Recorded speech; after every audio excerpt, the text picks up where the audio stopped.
Welcome. Next, I have the pleasure to introducing Mrs. Tulia Ackson, President of the IPU. Madam President, please take the floor.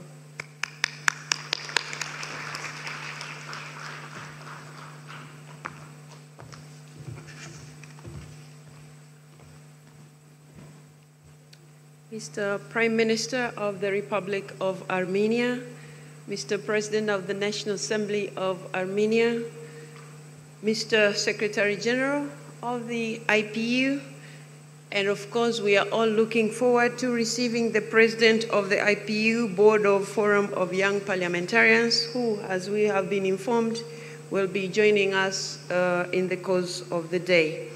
Dear colleagues, I am deeply honored to address you today at the Global Conference of Young Parliamentarians for the first time as IPU President.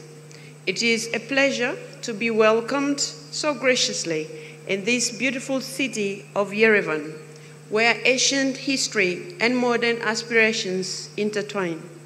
It is only fitting that we are marking the 10 years anniversary of this important conference in one of the world's oldest nations, which also boasts the world's highest proportion of young parliamentarians. Mr. Speaker, Mr. Prime Minister, congratulations. I wish to extend my sincere thanks to the National Assembly of Armenia for providing such an outstanding setting for this conference. Armenia is not only leading by example on youth empowerment, but also on its hospitality and its commitment to fostering dialogue among nations. Mr. Speaker, we thank you for your hospitality, and we have all been very well received and well taken care of. Thank you so much. Over the years, Global Conference of Young Parliamentarians has become a unique platform for young parliamentarians to make one particular message heard loud and clear: that there is no democracy without inclusion, and there is no inclusion without the participation of young men and women. I am so pleased to now be a part of this conference. Today, as we gather in this esteemed hall, we find ourselves at a moment that demands our full attention, our collective wisdom, and our unwavering resolve. The world is beset by conflicts that threaten to undo decades of hard-won progress in education, employment, and equality. On every continent, young people continue to endure most profound hardships, whether it is in Africa, where young people are taking to the streets to demand a better standard of living, or in Asia, where only last month a government was toppled. Especially in these tumultuous times, the voice and needs of young people must not be ignored. As leaders and parliamentarians, it is our duty to ensure that no generation is overlooked. Over the next 2 days, we will discuss the importance of education and employment. As a former lecturer and an educator, this topic is very close to my heart. Let me be clear. Education and employment are not mere privileges. They are fundamental rights and cornerstone of stable and prosperous societies. They empower individuals to contribute meaningfully to their communities, to innovate, and to lead. In times of crisis, they become even more critical, providing the resilience needed to prevent society from descending into chaos.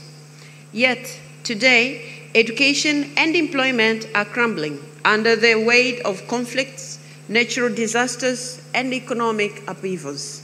Millions are being displaced, stripped of their right to learn and work, and jeopardizing their futures and stability of our societies.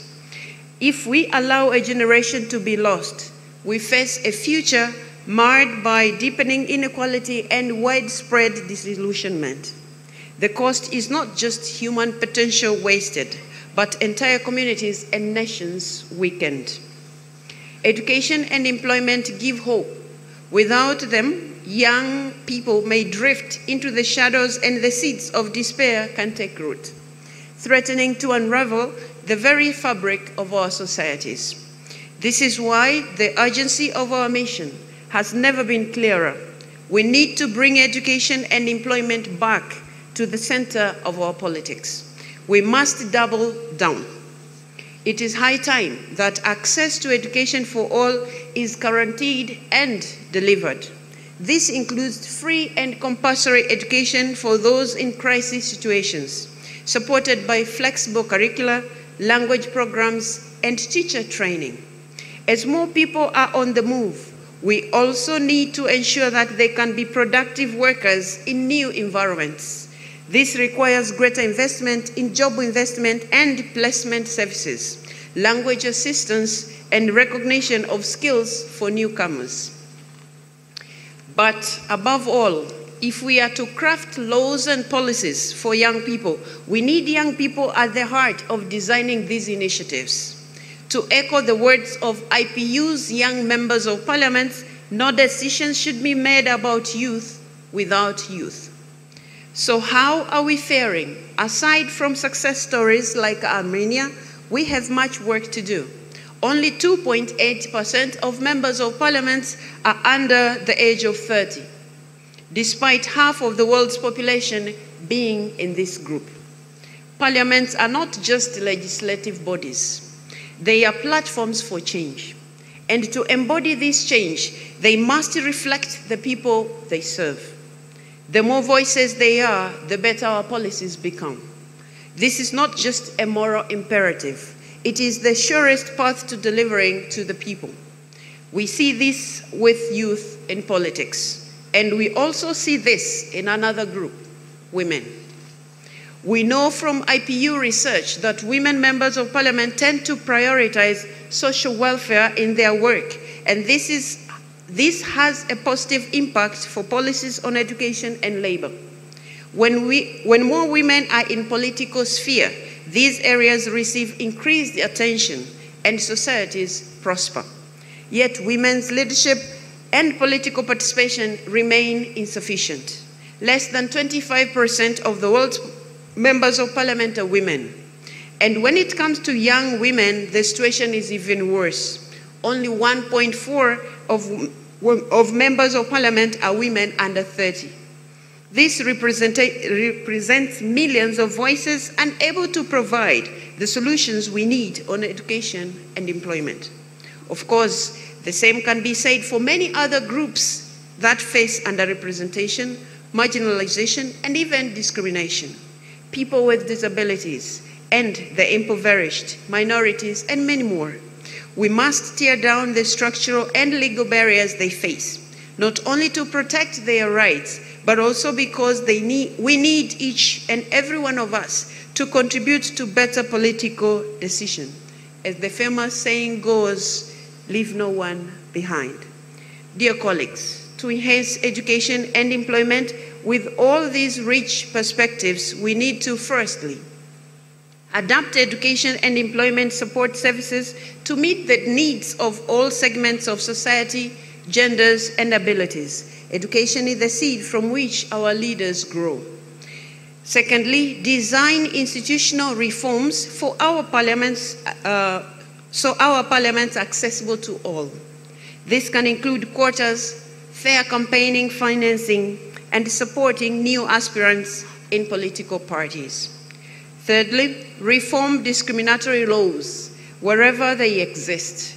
It makes no sense that one can be old enough to vote or serve in the army, but not old enough to run for office. Harness diverse voices in between elections through citizen outreach and parliamentary channels like committees and caucuses. Only when inclusion becomes a reality can we have education and employment that meet the needs of all. Only then can we transform lost generations into generations of opportunity and rekindle the flame of hope. Ladies and gentlemen, speaking from one generation to the next, please know that we are committed to working with you towards this shared vision. In partnership, let's ensure no generation is lost, that education and employment are preserved, and that young people are empowered to lead. I thank you for listening.